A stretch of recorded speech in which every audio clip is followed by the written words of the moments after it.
ফুলকপি দিয়ে এইরকম মচমচে পকোড়া কার না ভালো লাগে, আর সেটাও যদি এইরকম কম সময়ে বানিয়ে নেওয়া যায় তাহলে তো আর কোনো কথাই নেই। যদিও এটা সবসময় বানানো যায়, কিন্তু শীতকালের ফুলকপি দিয়ে বানানোর টেস্টটাই আলাদা। নমস্কার, আমি মুখর্জি রান্না চ্যানেল থেকে সবাইকে স্বাগত জানাই। তো চলুন বেশি দেরি না করে রেসিপিটা শুরু করা যাক। রেসিপিটা তৈরি করার জন্য প্রথমে একটা ফুলকপিকে এইরকম করে কেটে নিয়েছি। তারপরে কড়ার মধ্যে আগে থেকে জল দিয়ে জলটা গরম করে রেখেছিলাম, তার মধ্যে ফুলকপিগুলো দিয়ে হাফ চামচ নুন দিয়ে দিলাম। তারপর একটু ভালো করে নাড়িয়ে চাড়িয়ে নিলাম। তারপর জলটা একটু ফুটে উঠলেই ছান্তার সাহায্যে ফুলকপিগুলোকে জল ঝরিয়ে তুলে নিয়েছি। একটা পাত্রের মধ্যে সব ফুলকপিগুলো তুলে নিয়েছি। এবারে একটা বোল নিয়ে নিচ্ছি। বোলের মধ্যে 1 চামচ ধনে গুঁড়ো আর হাফ চামচ জিরে গুঁড়ো দিয়ে দিলাম। তারপর হাফ চামচ লঙ্কার গুঁড়ো দিয়ে দিচ্ছি। এবারে হলুদ গুঁড়ো হাফ চামচ দিলাম, আদা বাটা হাফ চামচ আর রসুন বাটা হাফ চামচ দিয়ে দিলাম। সবশেষে একটু বিট নুন দিয়ে দিচ্ছি। আপনারা চাইলে বিট নুন নাও দিতে পারেন, এমনি নুন দিয়েও করতে পারেন। আমি বিট নুন দেওয়ার পর এমনি লবণও দিয়ে দিলাম। সব মশলাগুলো দেওয়া হয়ে গেলে একটু জল দিয়ে দিলাম। জলটা দিয়ে এইভাবে চামচ দিয়ে ভালো করে নাড়িয়ে চাড়িয়ে মশলাগুলোকে একসঙ্গে মিশিয়ে নিলাম। একটু একটু জল দিয়ে মেশাতে হবে, না হলে বেশি জল হয়ে যাবে। এবারে একটু চাট মশলা দিয়ে দিলাম। আপনারা চাইলে চাট মশলাটা নাও দিতে পারেন, তবে চাট মশলাটা দিলে টেস্ট ভালো হয়। এই দেখুন, সব মশলা ভালো করে মিশিয়ে নেওয়ার পর 4 চামচ বেসন দিয়ে দিচ্ছি।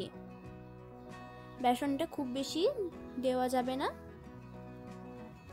বেসন 4 চামচ দেওয়া হয়ে গেলে চালের গুঁড়ি দিয়ে দিচ্ছি 4 চামচ।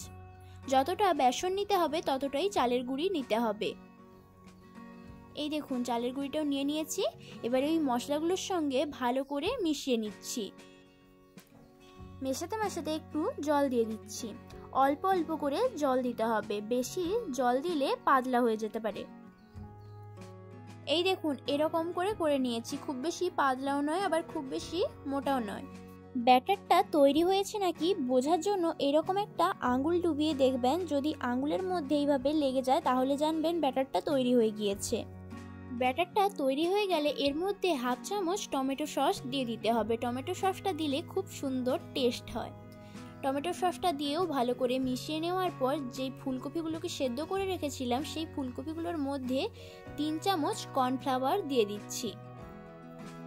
কর্নফ্লাওয়ারটাকে ফুলকপির সঙ্গে ভালো করে মিশিয়ে নেব।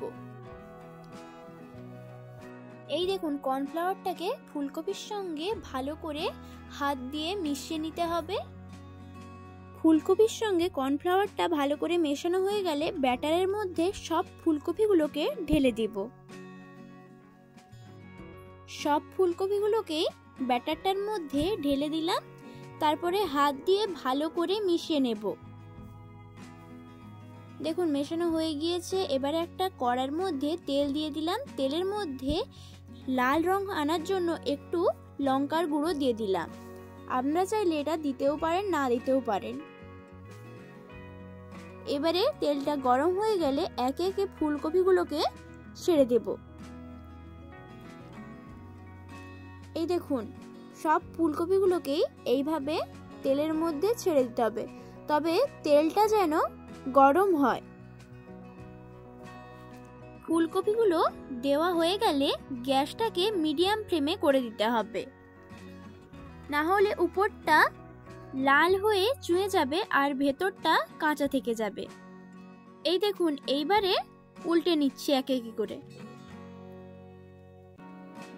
এইভাবে সবগুলোকে উল্টে নিতে হবে।